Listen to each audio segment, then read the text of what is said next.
안녕하십니까. 거꾸로 투자하는 쇼킹 부동산입니다. 시장이 달라졌다. 시작해보겠습니다. 자, 1월 아파트 거래량 감소가 확실하게 나타날 것 같습니다. 이제 서울 지역은 거의 확실시가 되고 있어요. 2월에 7,400건까지 등록이 됐고, 아마 제가 볼 때는 7,000건대 후반까지 등록될 것 같은데, 지금 이제 1월 달에 얼마 안 남은 시점에서 1,600건밖에 등록이 안 됐어요. 이 추세가 이어지면은 제가 볼 때는 5,000건 이하까지 떨어질 가능성도 점쳐지고 있습니다. 자, 서울 아파트 거래량이 5,000건 이하면요, 분명한 부동산 침체 신호라고 말씀드렸죠. 자, 그리고 경기도 지역 같은 경우는요, 지금 12월 달 거래량이 한 3분의 1 수준 정도 등록이 됐어요.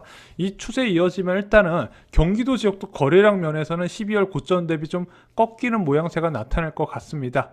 자, 여러 가지 원인이 있겠지만 일단 주식시장으로의 유동성 쏠림과 부동산 투자 대책으로 인한 경계감이 작용을 한 것 같습니다. 자, 최근에 코스피의 개인 매수세 보세요. 4조, 1조, 2조 뭐 이런 식으로 1, 2조 단위로 가볍게 매수를 하다 보니까 지금 부동산을 처분한 자금들이 증시로 빠져나가는 게 아니냐. 그래서 지금 주가에 대한 상승 기대감이 이제 증시에 워낙 강하다 보니까 부동산에 들어가서 고점 논란이 있는 부동산보다는 주식에 오히려 더 많은 자금이 들어가면서 부동산 시장의 투자 수요 유입이 좀 차단된 거 아니냐, 이런 전망이 나오고 있는 겁니다. 자, 왜냐면은 경기도 지역은 그렇게까지 많이 줄어들지는 않았거든요. 근데 서울 지역은 투자 수요가 절반 이상입니다. 지금 그게 빠져나갔다는 부분이죠. 게다가 지금 이제 대통령이 직접적으로 언급한 특단의 공급 대책을 포함한 부동산 대책이 설날 전에 발표될 예정이기 때문에 이거에 대한 경계감도 좀 작용을 하고 있는 것 같고요. 지금 은행권에서 워낙 강력하게 가계대출을 강화하다 보니까 아무래도 신용대출을 만약에 사용할 수밖에 없는 서울 부동산 특성상 이 부분도 좀 영향이 있다고 생각합니다. 그래서 1월 거래량 감소가 확실하게 나타나게 된다면요, 당분간 이제 주택가격은 상승하기 못하고 좀 줄다리기가 서울 지역에서는 이어질 가능성도 있다고 봅니다. 일단은 지금 거래량 감소 조짐과는 상관없이 일단 통계상으로는 굉장히 급등세가 나타나고 있어요. 특히 어디? 경기도 지역이 0.46% 급등을 했습니다. 일주일 만에 9년 만에 경기도 지역 상승률 최고치를 다시 갈아치웠어요. 인천 지역은 송폭 상승률이 둔화됐고, 경기 지역은 이제 서울 지역은 지난주와 동일하게 상승세를 이어가고 있습니다. 일단 경기도 지역이 워낙 뜨거워요. 지금 전세 가격 급등이 경기도 지역에서 이제 계속 확단되고 있다 보니까 사람들이 못 견디고 주택을 사고 있는 겁니다. 그래서 집주인이 나가라 그러면 일단은 내 집부터 사고 보는 거예요. 원래는 이런 무주택자들이 청약시장으로 통해서 주택을 마련하면 되는데, 지금 청약시장이 너무 과열 양상이다 보니까 기존 주택 매수 어떻게든 형평 맞는 가격대에 주택을 사면서 지금 6억 이하 주택이 지금 경기도 지역도 빠르게 시가 말라가고 있어요. 그리고 경기도 인기 지역 어디 대부분 지역이 10억 넘는 아파트들이 속출하고 있는 부분입니다. 개인적으로 굉장히 안타깝게 생각을 합니다.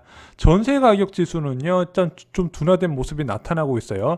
서울 지역은 0.13에서 0.12로 소폭 떨어졌고요. 인천 지역도 조금 떨어졌습니다. 경기 지역은 더 확대되고 있어요. 자, 서울 지역의 전세 가격 상승률이 둔화된 거는 정말 오랜만이죠. 그나마 좀 매물이 적체되면서 누적되면서 지금 그렇게 단기간에 올라간 전세 매물이 소화가 안 되면서 일부 아파트 단지에서 그 호가가 빠르게 떨어지는 모습이 나타나고 있어요. 전세 가격은 좀 뭐라 그래야 되나? 정직합니다. 한 달 정도 거래가 안 되면 호가를 이제 1, 2천만 원씩 빠르게 낮출 수밖에 없는 게 전세 가격에서, 전세 가격은 단합이 안 된다 말씀드렸잖아요. 여전히 전세 가격이 높아진 상황이긴 하지만 제가 볼 때는 당분간 조금씩 하락하는 모습은 나타날 가능성이 있다고 생각합니다. 자, 그럼 과연 주요 아파트 시세는 어떻게 됐을까요? 자, 가장 반응이 빠른 강남 재건축부터 보겠습니다. 지난주에 23억 5천이었던 잠실주공 5단지 이번 주에 24억까지 봐야 될 것 같습니다. 호가가 정말로 빠르게 올라가고 있는데, 그렇다고 이번 주에 등록된 실거래가 있냐? 그렇지도 않아요. 그냥 호가만 계속 올리고 있습니다. 이게 뒤늦게 실거래가 등록될지 모르겠지만 일단은 이 정상적인 호가 상승이라고 보기는 좀 어려운 부분이에요. 음마아파트도 살펴보겠습니다. 이 평형대 같은 경우는 이제 12월 이후에 거래가 없음에도 불구하고 이번 주에 호가가 5천만 원 올라갔어요. 자, 실거래도 없는데 호가를 이렇게 올리고 있네. 일단은 음마아파트가 올린 거는 이제 잠실주공 5단지가 올라니까 같이 올린 케이스긴 한데, 지금 이렇게 뒤늦은 이제 거래량 유입이 많아질 거라고 좀 기대하기 어려운 부분이 있어요. 왜냐면 음아파트나 잠실중구 5단지나 토지거래 허가구를 묶였고 실매수자만 접근이 가능한데 지금 신용대출이 고액 신용대출이 많이 막혔잖아요.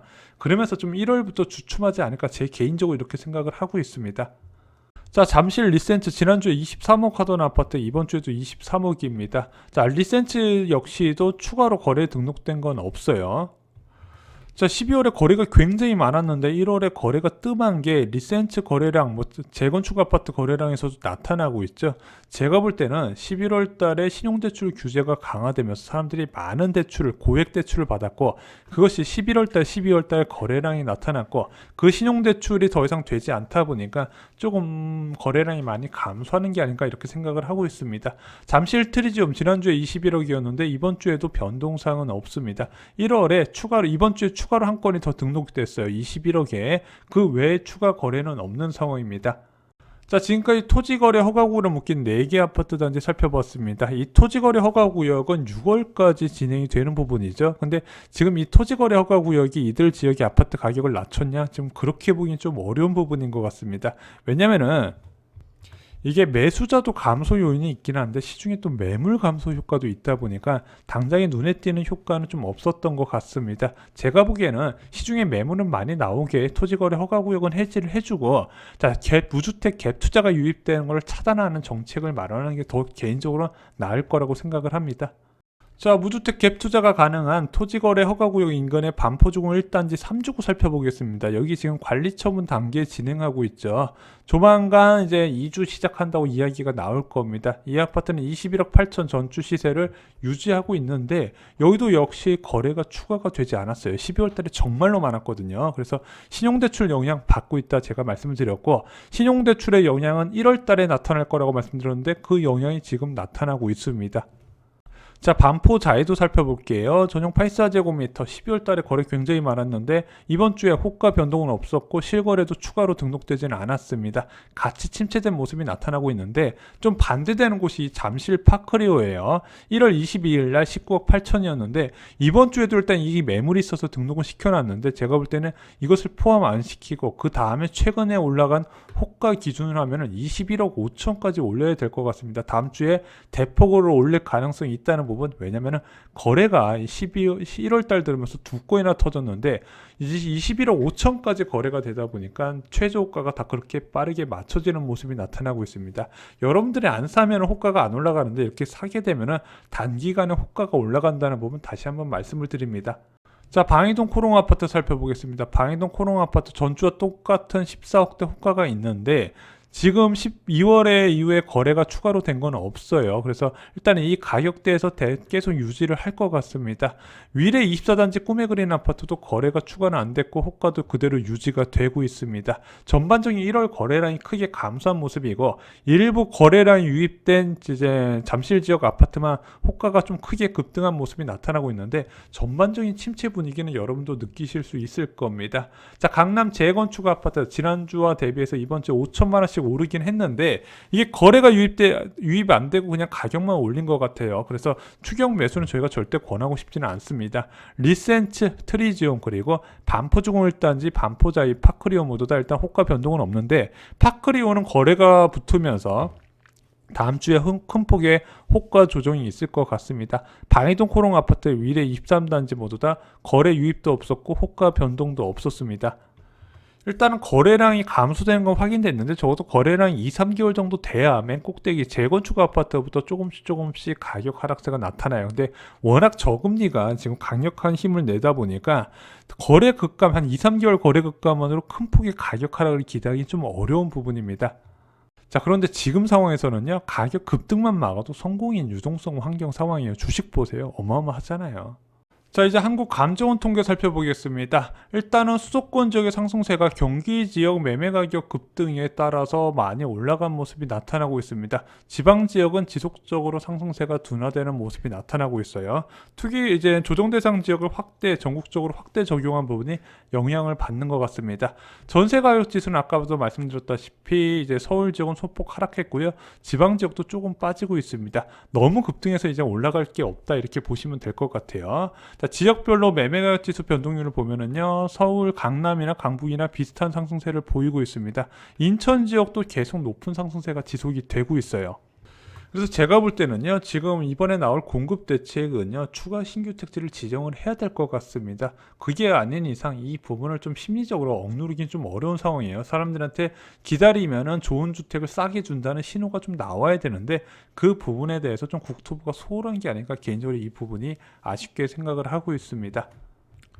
자, 여전히 전세 가격은 높은 상승세를 기록하고 있는 중입니다. 이 전세 가격 때문에 계속 매매 불안이 이어지고 있는 부분인데, 전세 가격을 잡으려면 솔직히 지금 당장에 쓸 수 있는 정부의 정책은 없어요. 그냥 월세 수익에 대한 과세를 강화하는 방안 정도밖에 생각이 안 나는데, 결국엔 돈의 가치가 올라가야 되는 부분입니다. 자, 이 부분은 결국에는 중장기적으로 금리 인상밖에 해답이 없다, 개인적으로 이렇게 생각을 하고 있습니다. 자, 1월 25일 기준으로 자치구별로 한번 통계를 살펴보겠습니다. 일단 동남권 강남 4구의 상승률이 둔화된 모습이 나타나고 있습니다. 자, 거래 급감이 일단 한국감정 통계도 조금은 보이는 것 같지만은 일단은 시기를 좀 더 지켜봐야 될 것 같습니다. 마포구하고 동작구 지역은 강남 지역 상승세에 뒤늦게 따라오는 모습이 나타나고 있고요. 노원구 지역도 상승률이 크게 높아지고 있습니다. 지금 노원구 지역도 10억 초과하는 대출 금지선을 넘는 아파트 단지가 등장을 했다고 합니다.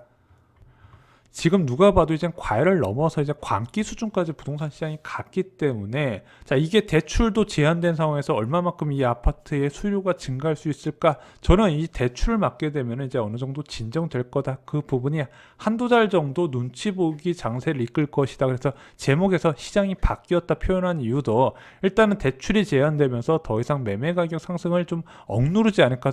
당장 서울 지역만 보더라도 그렇게 진행될 가능성이 있어서 그렇게 달았습니다. 자, 경기도 지역도 살펴보겠습니다. 경기도 지역은 솔직히 가격 하락을 당분간 전망하기 좀 어려워요. 왜냐면은 경기도 지역은 실수요자 비중이 많이 있는데, 실수요자들이 전세 가격 급등에 지금 대거 매수를 하고 있거든요. 이건 정부 규제로도 막기가 어렵습니다. 가장 좋은 거는 심리를 꺾어놔야 돼요. 내가 지금 집을 안 사면 크게 손해볼 것 같다는 심리를 꺾어놔야 되는데, 그 방법은요, 정부가 힘을 많이 써야 됩니다. 신도시를 지정을 해야 되고요. 이 신도시의 공급 일정을 당길 것을 계속해서 강조를 해야 되고, 가장 중요한 게 분양가입니다. 지금 어느 정도 분양가에 공급될지 사람들이 전혀 감을 못 잡고 있고, 정부가 이에 대한 힌트와 노력을 전혀 이야기를 하고 있지 않습니다. 그래서 이번에 공급 대책에서 이 부분이 언급되고 추가 신도시도 지정될 필요가 있다고 계속 반복적으로 말씀드리는 부분입니다. 서울의 도심권의 공급 늘린다고 이 경기도 지역 광기 매수를 어떻게 막겠습니까? 자, 일단은 지금 서울 지역의 거래량 감소가 일단 분위기가 좀 많이 바뀌는 것을 나타내고 있다 말씀을 드렸는데, 수도권 지역의 상승세를 억누르기에는 지금 무엇인가 강력한 한방이 나와야 된다. 결국에는 설전에 발표될 공급 대책에 달렸다, 이렇게 생각을 하고 있습니다. 이상으로 영상 마치겠습니다. 좋아요, 구독, 공유 꼭 부탁드립니다. 감사합니다.